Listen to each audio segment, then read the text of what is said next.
Examples क्या लिख रहा है, at least two object must interact for a force to come into play. जो दो ऑब्जेक्ट हैं वो आपस में क्या हुआ है, कनेक्शन में आए हैं, ठीक है, इंटरेक्शन में आए हैं, तब क्या हुआ है, फोर्स ने अपना काम किया है, ठीक है। तो दस an interaction of one object with another object result in a force between the two object।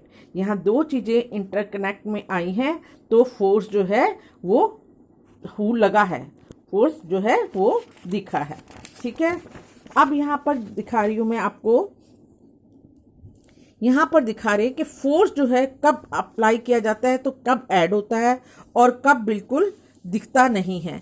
तो यहाँ पर आप देख रहे हो, यहाँ पर एक्सप्लोरिंग फोर्सेस, फोर्सेस किस तरह से, देखिए एक ये लकड़ी का बहुत बड़ा बॉक्स पड़ा हुआ है, इस पर दो बॉय हैं, दोनों फोर्स लगा रहे हैं एक ही डायरेक्शन में।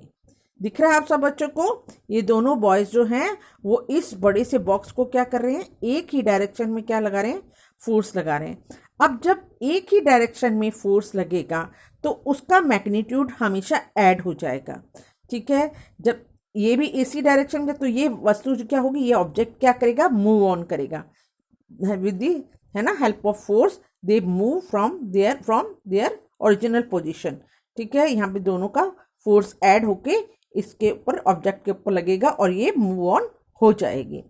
अब देखिए सेकंड पिक्चर में देखिए, सेकंड पिक्चर में क्या हो रहा है, ये दोनों बॉयज एक इधर है और एक इस साइड है, दोनों फोर्स लगा रहे हैं, ये इस डायरेक्शन में लगा रहा है बेटा, ये फोर्स क्या लगा रहा है, इस डायरेक्शन में, ठीक है, और ये फोर्स लगा रहा है इस डायरेक्शन में, ठीक है। दोनों लगा रहे हैं फोर्स, बट क्या कर रहे हैं, अपोजिट डायरेक्शन में लगा रहे हैं, वो इधर लगा रहा है और वो इधर लगा रहा है। तो क्या ऑब्जेक्ट मूव ऑन होगा? अगर इनका फोर्स का मैग्नीट्यूड सेम है बट डायरेक्शन अपोजिट है तो ये क्या होगा, ये जो चीज है ये अपनी जगह से हिलेगी नहीं। तो जो ऑब्जेक्ट है वो मूव ऑन कब होगी, जब फोर्स जो है अप्लाइड होए, ठीक है, सेम फोर्स अप्लाई होए in the direction of force, ठीक है, वही जगह फोर्स लगा रहे हो जहाँ की वस्तु मूव ऑन कर रही है। अगर अपोजिट डायरेक्शन में लगाओगे फोर्स तो क्या होगा, उसकी जो मैग्नीट्यूड है उसका वो होगा, वो न्यूट्रल हो जाएगा। अब मैं आपको इसमें बुक में लिखे हुआ दिखाती हूँ कैसे। Forces applied on an object in the same direction add.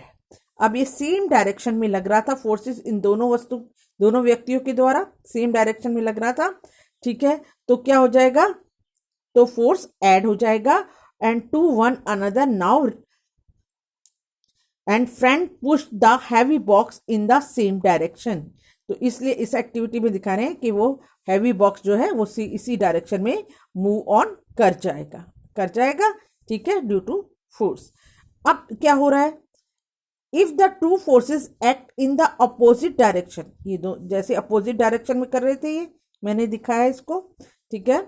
If the two object forces act in the opposite direction of an object, the net force on its differences between the two forces क्या हो जाएगा, ये zero हो जाएगा। दिखा, pull equally hard and rope, sorry ये जो है इसमें लाइन पे हूं मैं, यहाँ पे क्या हो जाएगा, इनका फोर्स जो है वो इसको मूव ऑन नहीं कर पाएगा क्योंकि वो एक दूसरे के डायरेक्शन में इक्वल लग रहा है और अपोजिट लग रहा है, तो वो क्या हो जाएगा, जीरो हो जाएगा force, the box will not move from their place. तो ये इसका मैग्नीट्यूड के ऊपर और डायरेक्शन के ऊपर बहुत असर करता है फोर्स की स्ट्रेंथ का। The strength of force is usually express bye its magnitude. जो स्ट्रेंथ है फोर्स की किसके द्वारा है, the strength of force is usually express bye its magnitude, कितना उसमें फोर्स लग रहा है इससे पता चलता है, ठीक है बच्चों। आज के लिए इतना ही बहुत है और आगे मैं आपको कल इसके फोर्स के क्या क्या इफेक्ट होते हैं वो बताऊंगी। आपने इस लेसन को बहुत अच्छी तरह रीड आउट कर लेना है। Thank you, have a nice